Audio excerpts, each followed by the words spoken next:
Kalumaan ng equipment daw ang isa sa mga dahilan kung bakit pumali ang communication system ng MRT-3 kahapon.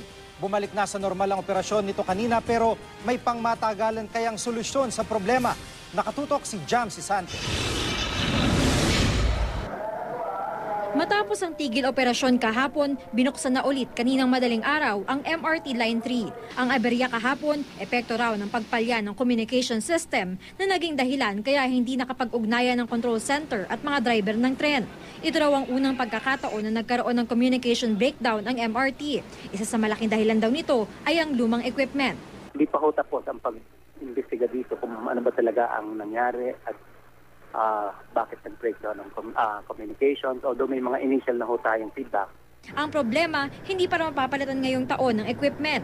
Inaasikaso naman daw ng DOTC ang malawakang pagsasaayos ng sistema na magsisimula daw maramdaman ng mga pasahero sa unang bahagi ng susunod na taon. Planong makumpleto ito bago matapos ang termino ni Pangulong Aquino.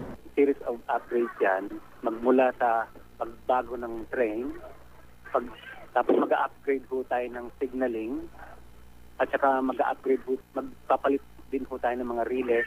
Pero hanggat marami pang problema ang MRT, walang magagawa ang mga commuter kundi magtiis. Napakalayo po ng biyahe ko, Pasig pa po. Ito yung pinaka-convenient na means of transportation papasok sa trabaho.